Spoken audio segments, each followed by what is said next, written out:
नमस्कार विद्यार्थी मित्रांनो, विजन गव्हर्नमेंट जॉब हे आपल्या एज्युकेशन चॅनलवरती आपलं पुन्हा एकदा स्वागत आहे. या लेक्चरमध्ये आपले दोन महत्त्वाचे अजेंडे असतील. पहिला म्हणजे जो कालच राज्यसेवा पूर्व परीक्षेचा निकाल लागलेला आहे त्याचा आपण कट ऑफ बघणार आहे. आणि दुसरा महत्त्वाचा अजेंडा म्हणजे की जे विद्यार्थ्यांचं सिलेक्शन झालेलं नाही आहे किंवा जे विद्यार्थी 2018 साठी एम करतायत, जे 2018 मध्ये पहिल्यांदाच एक्झाम देतील, तर अशा विद्यार्थ्यांनी या कट ऑफमधून काय शिकणं गरजेचं आहे हा सुद्धा एक महत्त्वाचा डिस्कशनचा पॉईंट असणार आहे आणि तो सुद्धा आपण कव्हर करू. ओके, तर सगळ्यात पहिल्यांदा जो आयोगाने कट ऑफ डिक्लेअर केलेला आहे तो आपण बघूया. तर हा समोर जो तुम्हाला दिसतोय हा राज्यसेवेच्या पूर्व परीक्षेचा 2017चा कट ऑफ आहे.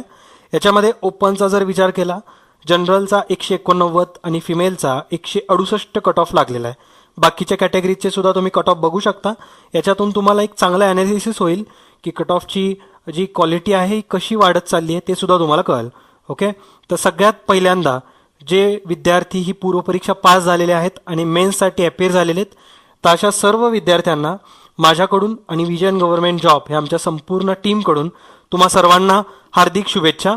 तुम्हाला जसा तुम्ही प्री एक्झाम क्रॅक केली आहे तशाच पद्धतीने तुम्ही मेन्स एक्झाम सुद्धा क्रॅक करणारच आहात, कारण तुम्ही कंटिन्युअसली अभ्यास करताय, नॉनस्टॉप अभ्यास करतायच तुम्ही. ओके, आणि आता तुमच्याकडे जवळपास 1.5 महिन्याचा स्पॅन आहे तुमच्या रिव्हिजनसाठी, तर ते सुद्धा तुम्ही व्यवस्थितच कराल हीच अपेक्षा. या यशामध्ये जास्त अडकून राहू नका, कारण फक्त ही एक स्टेप आहे. याच्यानंतर आणखीन 2 स्टेप तुम्हाला आहेत आणि त्या मेजर स्टेप असतील मुख्य परीक्षा आणि इंटरव्ह्यू. ओके, तर त्या दृष्टीने अभ्यास करा, प्रिपरेशन करा आणि यात 1.5 महिन्याच्या स्पॅनमध्ये रिव्हिजन चांगली करा. ओके, तर 16, 17 आणि 18 तारखेला तुमची मुख्य परीक्षा आहे, त्या दृष्टीने व्यवस्थित अभ्यास करा आणि रिव्हिजन सुद्धा करा. ओके, तर तुम्हा सर्वांचं माझ्याकडून आणि माझ्या टीमकडून पुन्हा एकदा हार्दिक अभिनंदन. ओके, आता दुसरा महत्त्वाचा मुद्दा तो म्हणजे असे विद्यार्थी जे विद्यार्थी 2018चं टार्गेट ठेवणार आहेत, तर त्यांनी या कट ऑफमधून काय शिकणं गरजेचं आहे. तर हा जो कट ऑफ आहे यावर्षीचा 2017चा हा 189 आहे ओपनसाठी, जनरल फिमेलसाठी 168. बाकीच्या कॅटेगरीजनी सुद्धा हाच कट ऑफ डेडलाईन म्हणून जर लक्षात ठेवून आणि त्याचाच जर विचार करत अभ्यास केला तरच पुढच्या वर्षीचं तुमचं प्रिपरेशन सुद्धा चांगलं होईल आणि नंतर सुद्धा तुमचे एक्झाम पास होण्याचे चान्सेस वाढतात. ओके, आत्तापर्यंतचा MPSCच्या या हिस्ट्रीमधला हा आत्तापर्यंतचा हायेस्ट कट ऑफ आहे. ओके, 189 कट ऑफ म्हणजे जवळपास 50%च्या आसपास आता मार्क घ्यावे लागतील. एकूण परीक्षा ही 400 मार्कांची असती, 200 मार्काचे 2 पेपर असतात आणि दोन्हीचे ॲडिशन असे मार्क पकडले जातात. ओके, दोन्हीचे एकत्रितपणे. तर 400 मार्कांपैकी याआधी जवळपास जे कट ऑफ होते आधीचे ते 130, 110, 140 याच्या आसपासच आलेले आहेत. 150च्या पुढं किंवा 160च्या पुढं हा 189चा कट ऑफ आहे, हा डायरेक्टली लागलेला आहे. याच्या आधी एवढे कट ऑफ कधीच लागले नव्हते. त्याच्यामुळं ही एक वॉर्निंग असेल 2018च्या विद्यार्थ्यांसाठी की किती स्ट्रॉंग तुम्हाला प्रिपरेशन करणं गरजेचं आहे. ओके, कट ऑफ वाढण्याचे 2 मुख्य रिझन असतात. एक म्हणजे नंबर ऑफ विद्यार्थी वाढणं म्हणजे कॉम्पिटिशन वाढणं, आणि दुसरं म्हणजे त्या विद्यार्थ्यांच्या अभ्यासातली क्वालिटी वाढणं. या दोन्ही गोष्टी या वर्षीपासून झालेल्याच आहेत. म्हणजे जे विद्यार्थी या वर्षी पास झालेले आहेत त्या सर्वांचा क्वालिटी अभ्यास होताच, त्याचबरोबर नंबर ऑफ विद्यार्थी एक्झामला बसलेले सुद्धा जास्त होते. ओके, आता पहिली जर गोष्टीचा आपण विचार केला म्हणजे नंबर ऑफ विद्यार्थी, तर हे 2018 मध्ये कमी होतील का, तर बिलकुल नाही. 2018 मध्ये 2017पेक्षा जास्तच विद्यार्थी अपेअर होणार आहेत.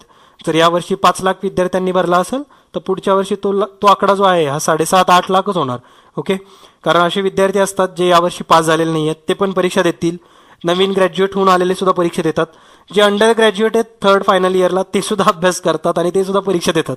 त्याच्यामुळे कॉम्पिटिशन हे चारी बाजूनी वाढतच चाललेलं आहे. आणि सेकंड पॉईंट जर विचार केला क्वालिटी अभ्यास करतायत का मुलं, तर त्याचं पण आन्सर हो आहे. विद्यार्थी UPSC लेवलचं प्रिपरेशन करतात, त्याच्यामुळे ते जाऊन MPSC एक्झाम क्रॅक करतायत.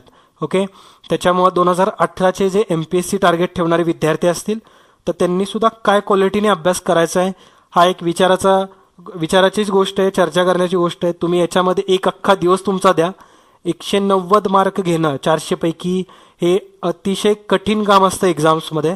ओके, म्हणजे जवळपास 50% मार्क घेणं हे कठीण काम आहे. पुढच्या वर्षी हा आकडा वाढू शकतो, जवळपास तुम्हाला 60% मार्क घ्यावे लागतील. तर त्या दृष्टीने तुम्हाला अभ्यास करायचा आहे.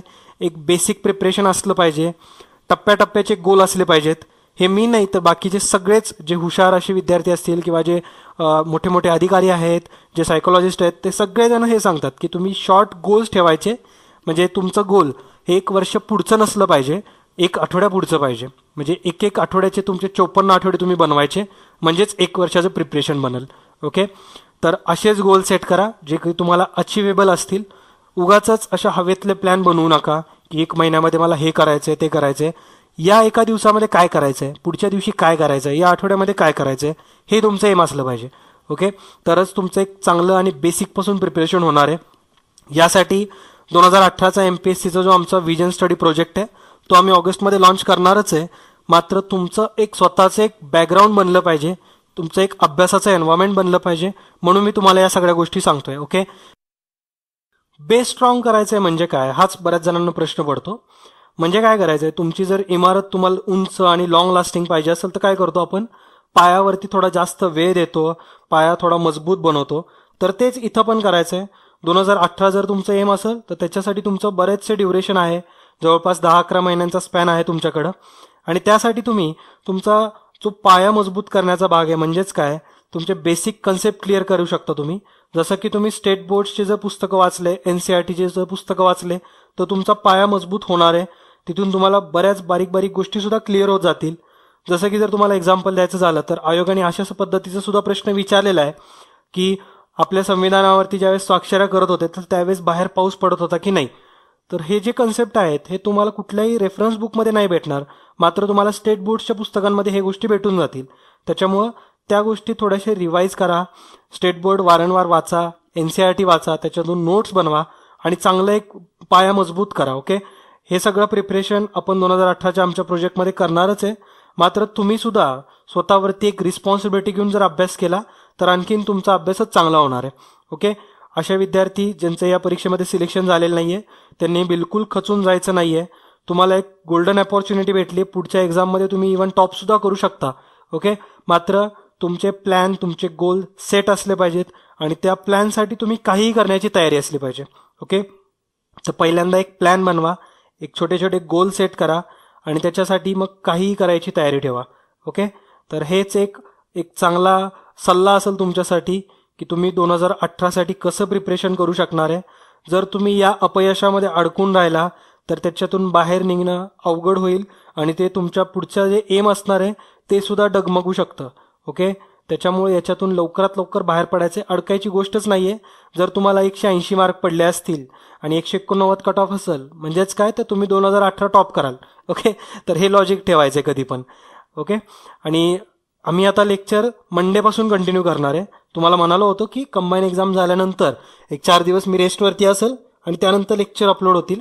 मात्र या मंडेपासून आम्ही सगळे लेक्चर्स परत एकदा आपण कंटिन्यू करू. डेली क्विजचे आपले सेशन्स असतील, त्याचबरोबर करंट अफेअरचे बरेचसे पॉईंट आपले राहिलेले आहेत. एक अख्खा मंथ आपला राहिलेला आहे, तो सुद्धा आपण मंडे नंतर कव्हर करू. ओके, तोपर्यंत व्यवस्थित अभ्यास करा, स्वतः एक सेल्फ रिस्पॉन्सिबिलिटी घेऊन अभ्यास करायचा आहे. ओके, तर भेटूया पुढच्या लेक्चर्समध्ये. तोपर्यंत जय हिंद, जय महाराष्ट्र. धन्यवाद.